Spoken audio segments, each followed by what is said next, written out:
各位街坊，平時去行街市見到啲生果又大又甜，係咪好想買嚟食？但係一諗到自己或者屋企人有高血糖、糖尿病，就即刻忍手呢？好多人都以為生果咁甜，食咗血糖實會狂飆啦，又或者聽人講某某生果可以降血糖，就買成大堆返去當飯食。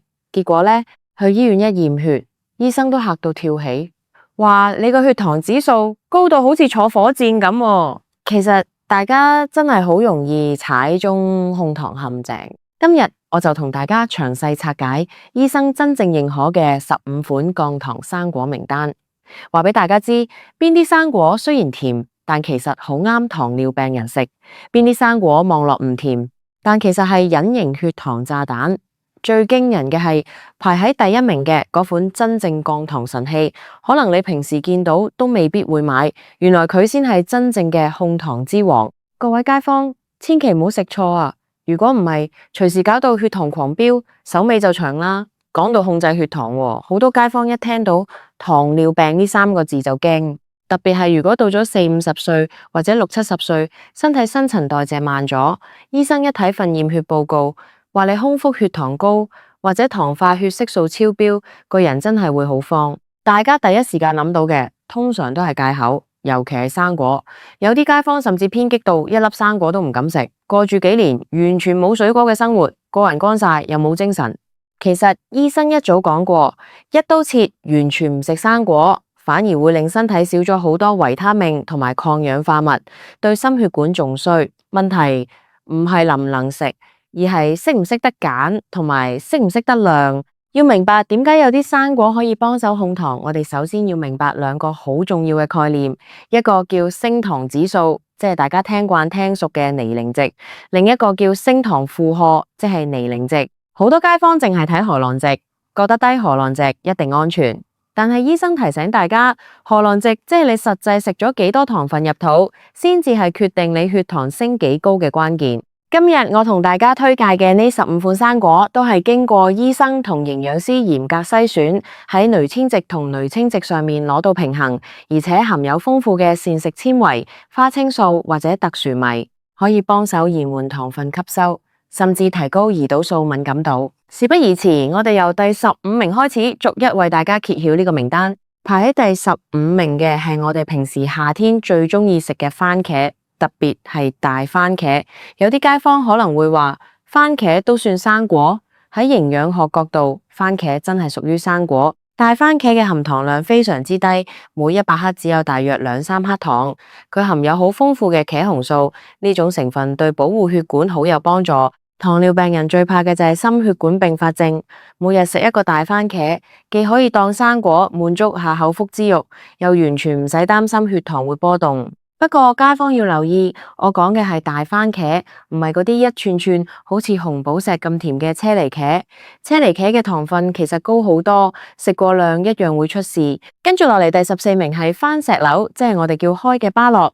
番石榴係好多醫生極力推薦嘅控糖聖品，佢嘅特點係高纖維、高維他命，而糖分極低，你咬落去硬邦邦、脆卜卜，就知佢含有大量嘅非水溶性膳食纖維。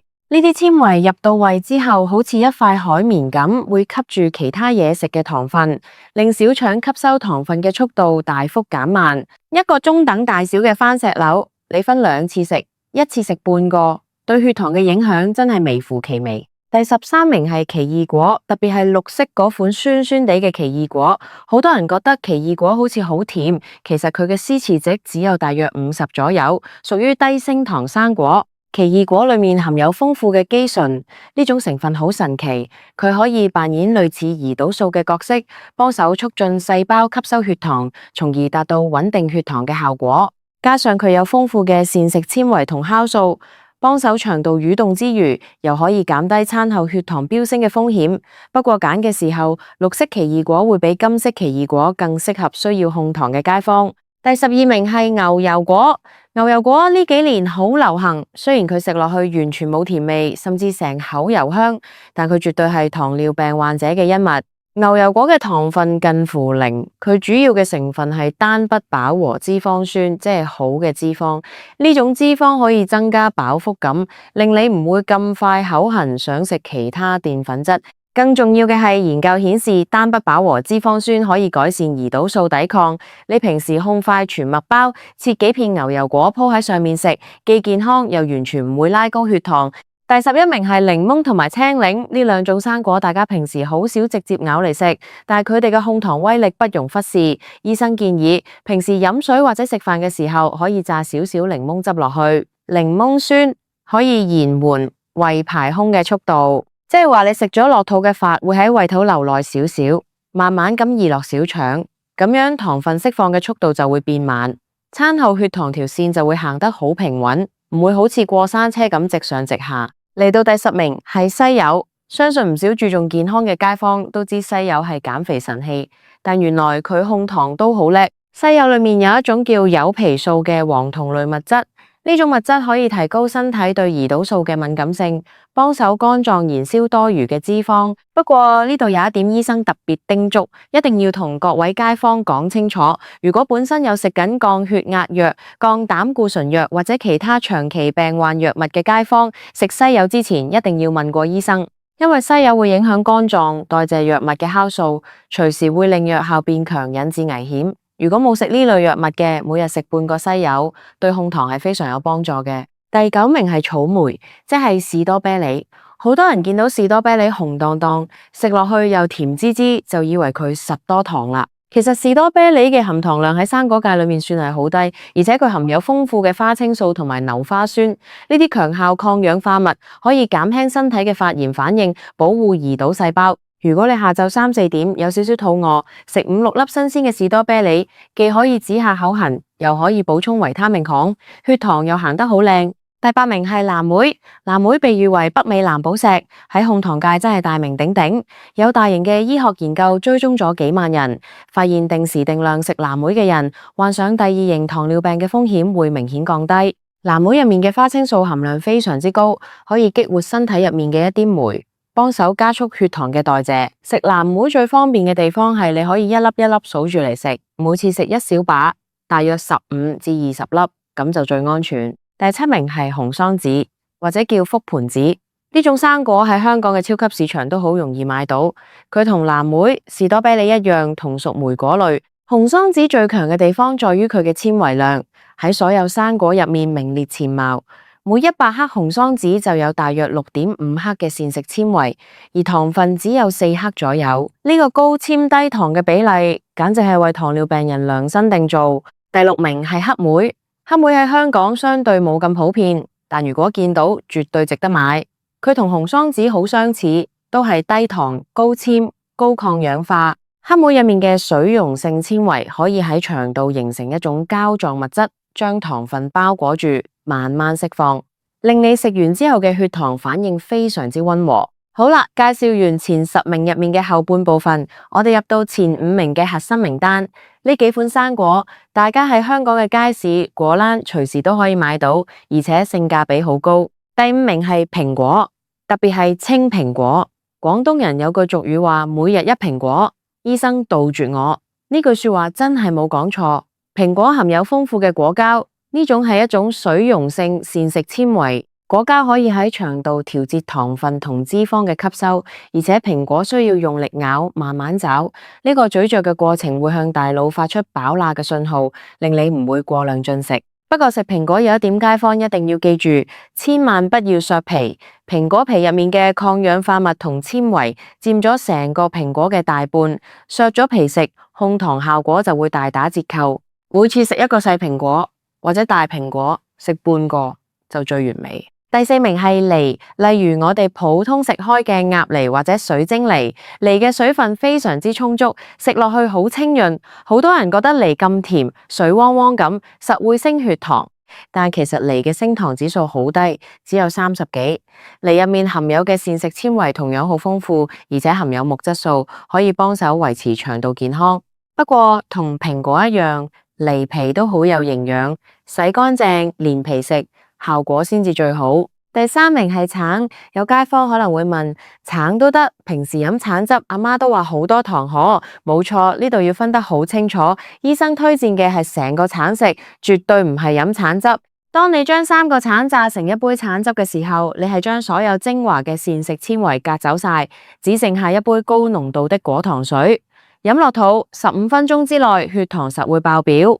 但如果你係剝皮，連埋裏面嗰啲白色嘅絲，即係金桔果膠，一瓣一瓣咁食，咁就完全唔同啦。嗰啲白色的絲含有豐富嘅維他命同纖維，可以保護微血管，減慢糖分吸收。一日食一個中等大小嘅橙係完全冇問題嘅。第2名係櫻桃，即係車厘子。車厘子嘅露露值喺所有生果入面算係數1數2咁低，大約只有22左右。佢含有極之豐富嘅花青素。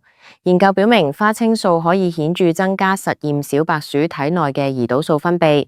對人類嚟講，佢同樣有助於改善血糖控制。不過車厘子最大嘅問題係佢細細粒，好容易令人一粒接一粒咁食唔停手。街坊一定要拿捏好個量喎，每次食大約10粒左右就夠啦。千祈唔好成盒擺喺電視機面前，一路睇電視一路食，咁樣神仙都救你唔到。好啦，終於嚟到大家最期待嘅第1名，呢款被醫生譽為真正嘅降糖之王嘅生果，竟然係蓮霧。聽到呢個答案，係咪有啲意外呢？有啲街坊可能平時去台灣旅行食過，或者喺香港一啲高檔少少嘅生果檔見過。蓮霧外表紅當當，好似一個鈴鐺咁，咬落去清脆多汁。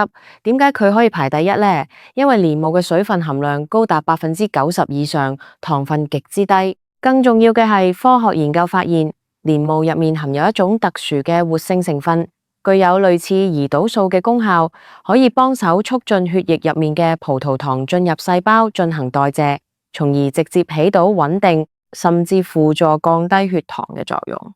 佢可以話係大自然賜予糖尿病患者嘅天然植物胰島素，而且蓮霧含有豐富嘅膳食纖維、維他命同埋多種礦物質，熱量又低。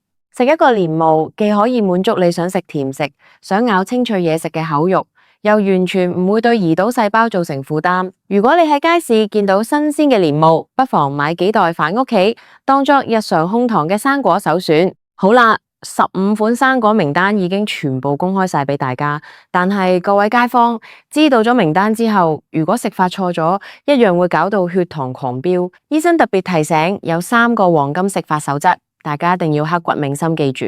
第1個守則，食水果嘅時間好關鍵。好多街坊習慣食完晚飯坐喺梳化睇電視嘅時候，切一盤生果，全家人一齊食，覺得咁樣係健康生活。醫生話呢個做法簡直係控糖嘅大忌。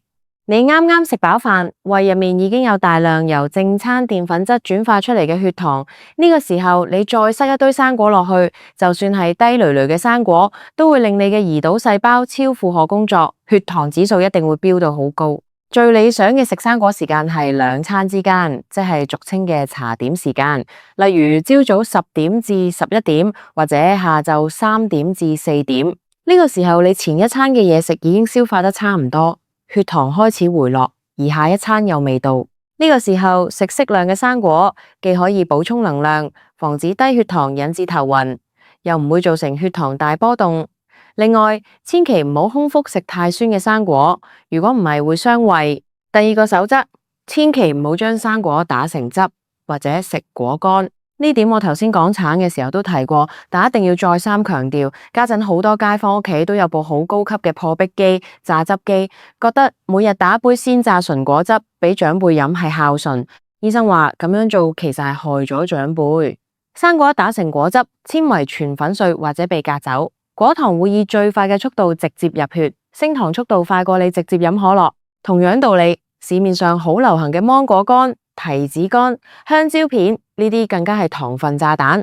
生果脫水之後，糖分高度濃縮，你平時食2粒新鮮提子就停，但食提子乾，你可能一食就食幾十粒，等於吞咗幾大茶匙嘅白糖落肚。所以街坊一定要記住，要用牙齒咬住食新鮮生果，唔好用杯飲，亦唔好食乾貨。第3個守則，控制分量，實行1份生果原則。無論嗰款生果幾健康幾降糖，佢始終含有果糖，食過量，肝臟一樣會將多餘嘅果糖轉化成脂肪，導致脂肪肝同胰島素抵抗。咁點樣先算適量呢？營養學上有一個好好記嘅方法，叫做拳頭原則或者飯碗原則，每日食生果嘅總量大約等於你一隻拳頭咁大，或者裝滿一個普通飯碗嘅份量。如果是蘋果、橙、梨、蓮霧，一日一個就夠啦。如果是車厘子、士多啤梨、藍莓，就用碗裝大半碗，分開2次食。千祈唔好因為聽講某款生果好，就一次過食1-2磅，咁樣做真係神仙都幫你唔到。講到呢度，可能有些街坊會問，我有個朋友今年60歲，有咗糖尿病10幾年，佢平時好鍾意食西瓜、荔枝，但係佢話只要食完之後行多幾步或者食少半碗飯就冇事啦，咁樣得唔得呢？醫生嘅解答係，呢種做法因人而異，但風險好高。西瓜、荔枝、龍眼、芒果呢類生果屬於高升糖指數嘅生果。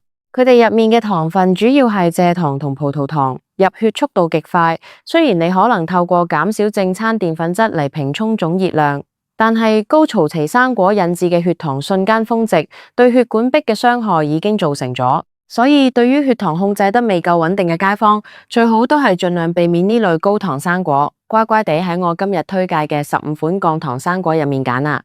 健康唔係一朝一夕嘅事，控糖更係一場持久戰。